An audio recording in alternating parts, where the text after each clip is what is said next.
Hi friends, എല്ലാവർക്കും പുതിയൊരു വീഡിയോയിലേക്ക് സ്വാഗതം. അപ്പോൾ നമ്മൾ ഈ ഒരു പാർട്ടിൽ ചെയ്യാൻ പോകുന്ന മെയിനായിട്ട് ഫേസ് ഷെയ്ഡിങ് ആണ്. അപ്പം ഇപ്പോഴും പലർക്കും അറിയില്ലാത്ത ഒരു കാര്യമാണ് ഷെയ്ഡിങ്. അപ്പം അങ്ങനെയുള്ള ആൾക്കാരൊക്കെ ഈ വീഡിയോ സ്കിപ്പ് ചെയ്യാതെ ഫുള്ളായിട്ട് കണ്ടിട്ട് ട്രൈ ചെയ്ത് നോക്കുക. അതുപോലെ ഇതിൻ്റെ മുമ്പിലത്തെ പാർട്ട് കാണാത്ത ആൾക്കാരുണ്ടെങ്കിൽ അതിൻ്റെ ഇവിടെ ലിങ്ക് ഞാൻ ഡിസ്ക്രിപ്ഷനിൽ കൊടുത്തിട്ടുണ്ട്. അപ്പോൾ അത് നോക്കിയിട്ട് നിങ്ങൾക്ക് ആ ഒരു പാർട്ടൊക്കെ ചെയ്ത് നോക്കാവുന്നതാണ്. അപ്പം ഇതിൻ്റെ നമ്മൾ മെയിനായിട്ട് ഇപ്പം കണ്ണിൻ്റെ ഈ ഭാഗമാണ് വരച്ചുകൊണ്ടിരിക്കുന്നത്. അപ്പം കണ്ണ് വരയ്ക്കുന്ന സമയത്ത് അതിൻ്റെ അകത്ത് ശ്രദ്ധിക്കുന്ന കാര്യം എന്ന് വെച്ച് കഴിഞ്ഞാൽ കണ്ണിലെ കൃഷ്ണമണിയിൽ ചെറിയ ലൈറ്റ് അടിക്കുന്ന ഏരിയാസൊക്കെ ഉണ്ട്. അപ്പോൾ അതൊക്കെ കറക്റ്റായിട്ട് ഹൈലൈറ്റ് ആയിട്ട് നിൽക്കുന്ന രീതിയിൽ തന്നെ ചെയ്യാൻ ശ്രമിക്കുക. നമ്മൾ കണ്ണ് വരയ്ക്കാൻ വേണ്ടി യൂസ് ചെയ്തിരിക്കുന്ന പെൻസിൽ ആർട്ട് ലൈനിൻ്റെ തന്നെ 6Bയും 8Bയും യൂസ് ചെയ്യുന്നുണ്ട്. അപ്പം 8B ഒക്കെ നമ്മൾ യൂസ് ചെയ്യുന്ന കണ്ണിൻ്റെ കൃഷ്ണമണിയൊക്കെ വരയ്ക്കാൻ വേണ്ടിയിട്ടാണ്. കൂടുതൽ ഡാർക്ക്നെസ് ഉള്ള ഭാഗത്തൊക്കെ നമ്മൾ ഡാർക്ക്നെസ് കൂടിയ പെൻസിൽ തന്നെ യൂസ് ചെയ്യുക. പിന്നെ നമ്മൾ ഷെയ്ഡ് ചെയ്യാൻ വേണ്ടി യൂസ് ചെയ്യുന്ന ഈ സെയിം പെൻസിൽ, അതായത് ആർട്ട് ലൈനിൻ്റെ പെൻസിൽ 4Bയും 2Bയും യൂസ് ചെയ്യുന്നുണ്ട്. അപ്പം നമ്മൾ മെയിനായിട്ട് ഈ ഒരു ഫേസിൽ നോക്കുവാണെങ്കിൽ കുറച്ച് ഭാഗത്തൊക്കെ നല്ല രീതിയിൽ ഡാർക്ക് ഷെയ്ഡ് വരുന്നുണ്ട്. ആ കവളിൻ്റെയൊക്കെ ഭാഗത്ത്, അതുപോലെ മൂക്കിൻ്റെ ആ ഒരു സൈഡിൽ, അതുപോലെ കണ്ണിന് ചുറ്റും, പിന്നെ നെറ്റിയുടെയൊക്കെ ആ ഭാഗത്ത്, അതുപോലെ നെറ്റി ആ മുടിയും കൂടെ ചേരുന്ന ആ ഭാഗത്ത്, അവിടെയൊക്കെ അത്യാവശ്യം ഡാർക്ക്നെസ് വരുന്ന ഭാഗങ്ങളൊക്കെയാണ്. അതുപോലെ ആ ഒരു ഭാഗങ്ങളൊക്കെ നമ്മൾ എന്താ പറയുക 4B ഉപയോഗിച്ചിട്ട് ഒരു ലെയറായിട്ട് നമ്മൾ ഷെയ്ഡ് ചെയ്തെടുക്കുകയാണ് ചെയ്യുന്നത്. ബാക്കിയുള്ള ഭാഗത്തൊക്കെ നമുക്ക് 2B പെൻസിൽ തന്നെ ഉപയോഗിച്ച് ഷെയ്ഡ് ചെയ്ത് പോയാൽ മാത്രം മതി. അപ്പം എന്തെങ്കിലും സംശയം ഉണ്ടെങ്കിൽ നിങ്ങൾക്ക് കമൻറ്റായിട്ട് മെസ്സേജിന് ചോദിക്കാം കേട്ടോ. അപ്പം മെസ്സേജിന് ചോദിക്കണമെങ്കിൽ ഇൻസ്റ്റാഗ്രാമിലൊക്കെ ഞാൻ ചാനലിൽ കൊടുത്തിട്ടുണ്ട്.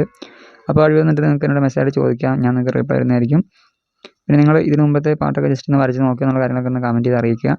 പിന്നെ എൻ്റെ വീഡിയോ നിങ്ങൾക്ക് യൂസ് ആകുന്നുണ്ടെങ്കിൽ ആ കാര്യങ്ങളൊക്കെ ഒന്ന് കമൻറ്റ് ചെയ്ത് അറിയിക്കുക. കാരണം നിങ്ങളുടെ ഒരു സപ്പോർട്ടൊക്കെയാണ് നമുക്ക് വീണ്ടും വീഡിയോ ചെയ്യാനുള്ളൊരു മോട്ടിവേഷൻ. അതുകൊണ്ട് ആ കാര്യങ്ങളൊക്കെ നിങ്ങളൊന്ന് ജസ്റ്റ് ഒന്ന് അറിയിക്കുക. അതുപോലെ വീഡിയോ ഇഷ്ടമായി തീർച്ചയായും ലൈക്ക് ചെയ്യുക.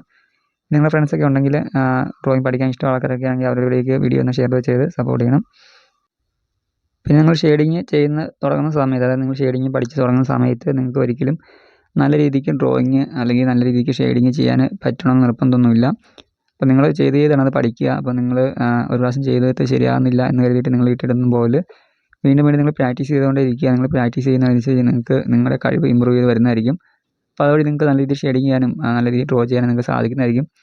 അപ്പം അങ്ങനെ കാര്യങ്ങളൊക്കെ നിങ്ങൾ ഓർത്ത് വെച്ചേക്കുക. നിങ്ങൾ പെട്ടെന്ന് ഡ്രോയിങ് പഠിക്കുക എന്നുള്ള രീതിയിൽ ഒരിക്കലും നിങ്ങൾ ഡ്രോയിങ്ങിലേക്ക് വരല്. അപ്പം നിങ്ങൾ നല്ല ക്ഷമയോടെ ഇരുന്ന് പഠിക്കാനുള്ള മനസ്സോടുകൂടി തന്നെ ഡ്രോയിങ്ങിലേക്ക് വരിക. അപ്പോൾ നമ്മുടെ ഈ ഒരു ചാനലിൽ നമ്മൾ ഷെയ്ഡിങ്ങിന് വേണ്ടി പ്രത്യേക ഒരു വീഡിയോ ചെയ്തിട്ടുണ്ട്. ഷെയ്ഡിങ് എങ്ങനെ പ്രാക്ടീസ് ചെയ്യാനുള്ളൊരു വീഡിയോ നമ്മൾ ചെയ്തിട്ടുണ്ട്. അപ്പം അത് കാണാത്തുണ്ടെങ്കിൽ ജസ്റ്റ് അതൊന്ന് കണ്ടു നോക്കുന്നത് നിങ്ങൾക്ക് നല്ലതായിരിക്കും. കാരണം ഷെയ്ഡിങ്ങിൻ്റെ ബേസിക്കായിട്ട് കുറച്ച് കാര്യങ്ങളൊക്കെ ഞാൻ അതിനകത്ത് പറയുന്നുണ്ട്.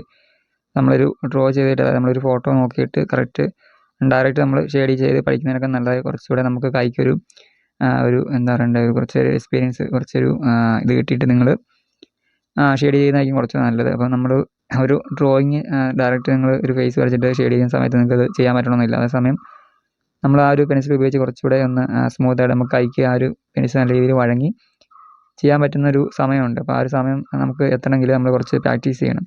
അപ്പോൾ ആ പ്രാക്ടീസും കാര്യങ്ങളൊക്കെയാണ് ഞാൻ ആ വീഡിയോയ്ക്ക് അത് പറയുന്നത്. അപ്പോൾ അതൊന്ന് കണ്ടു നോക്കുക ജസ്റ്റ്.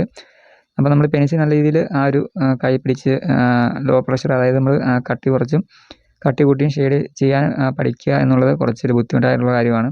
അപ്പോൾ നമുക്ക് ആദ്യമൊക്കെ അത് സാധിക്കത്തില്ല. അതുകൊണ്ടാണ് ഞാൻ പറഞ്ഞത്.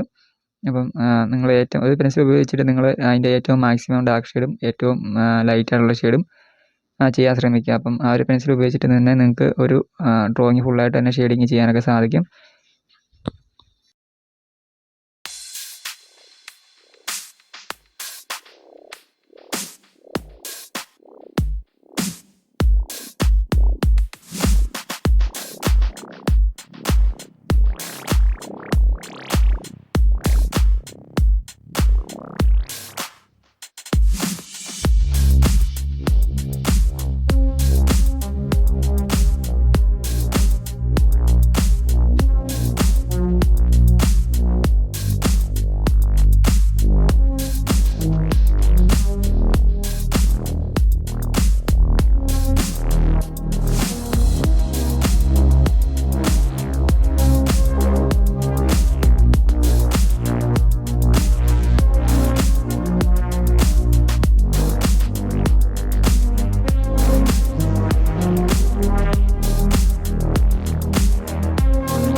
അപ്പോൾ നമ്മൾ ഈ ഒരു കവിളിൻ്റെ ഈ ഒരു ഭാഗം ഷെയ്ഡ് കഴിയുമ്പോഴത്തേക്കും നമുക്ക് ഈ ഒരു പാർട്ട് ഇവിടെ കൊണ്ട് നിർത്താം. അടുത്തൊരു പാർട്ട് കൊണ്ട് നമുക്ക് ഈ ഡ്രോയിങ് കംപ്ലീറ്റ് ചെയ്യാം. അപ്പോൾ നിങ്ങളിതൊന്ന് ട്രൈ ചെയ്ത് നോക്കുക, നിങ്ങൾക്ക് ഈസിയായിട്ട് വരയ്ക്കാവുന്നുള്ളൂ. അപ്പോൾ വീഡിയോ ഇഷ്ടമായി തീർച്ചയായും ലൈക്ക് ചെയ്യുക. അതുപോലെ ഡ്രോയിങ് പഠിക്കാൻ ഇഷ്ടമുള്ള ആൾക്കാരൊക്കെയാണ് നമ്മുടെ ചാനലൊന്ന് സബ്സ്ക്രൈബ് ചെയ്ത് വെച്ചൊക്കെ നിങ്ങൾക്ക് യൂസ് ആകുന്ന ഒരുപാട് ഡ്രോയിങ് വീഡിയോസ് നമ്മുടെ ചാനലിൽ അപ്ലോഡ് ചെയ്യുന്നതായിരിക്കും. അപ്പോൾ അതൊക്കെ ഒന്ന് കണ്ടിട്ട് നിങ്ങൾ പ്രാക്ടീസ് ചെയ്താൽ മതി, നിങ്ങൾക്കും ഈസിയായിട്ട് ഡ്രോയിങ് പഠിക്കാവുന്നുള്ളൂ.